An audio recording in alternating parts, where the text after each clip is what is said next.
अभी तक उन दोनों के बारे में कुछ पता नहीं चला। वो लंदन में है, ये हम सब जानते हैं, लेकिन अब हम लंदन में हैं, वो भी ये जानते हैं। कौन? टाइगर। टाइगर और जोया को रॉ और आईएसआई की फाइल्स में गुमशुदा करार कर दिया गया।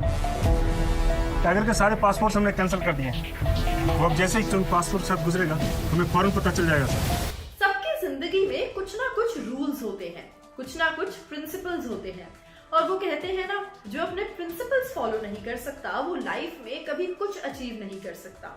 लेकिन कभी कभी ना चाहते हुए भी इंसान को अपने उसूलों के खिलाफ जाना पड़ता है, वो भी समाज की भलाई के लिए। जी हाँ दोस्तों, आज आपके सामने लेकर आए हैं एक ऐसी ही कहानी जहां हमारे देश के एक जवान ने अपने उसूलों को तो तोड़ा, पर इससे समाज का काफी भला हुआ।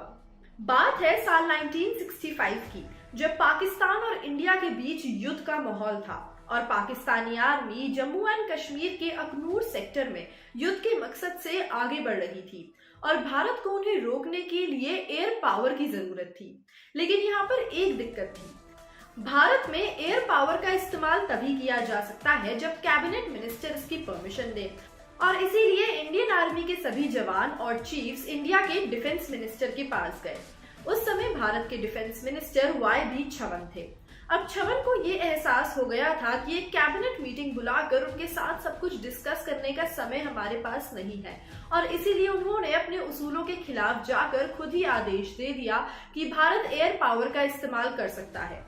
अब जब भारत के प्राइम मिनिस्टर और बाकी सभी कैबिनेट ऑफिशियल्स को इस बारे में पता चला, तब वो सब डिफेंस मिनिस्टर पर भड़क उठे और उन पर तरह तरह के आरोप लगाए जाने लगे।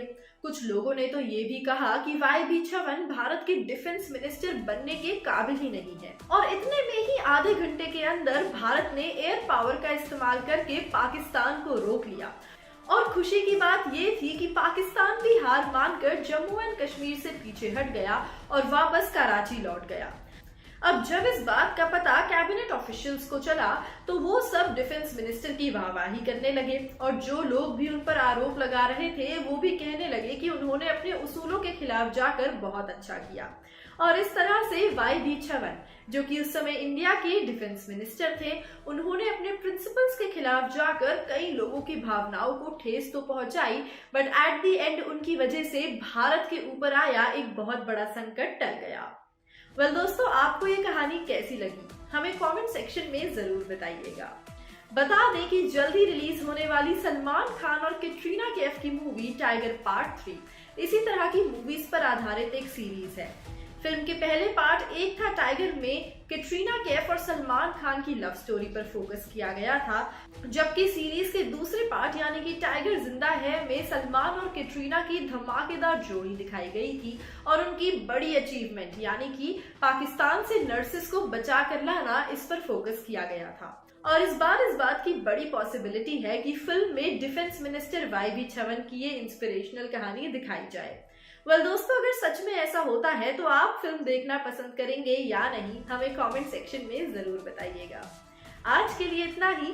इसी के साथ बॉलीग्राज स्टूडियो से मैं मासूमी आपसे विदा लेती हूँ और आपसे जल्द ही दोबारा मुलाकात होगी एक और नई और इंटरेस्टिंग वीडियो के साथ। तब तक के लिए जुड़े रहिए हमारे साथ, और ऐसे ही और दिलचस्प कहानियों के लिए सब्सक्राइब करें हमारे चैनल बॉलीग्राज स्टूडियोज को।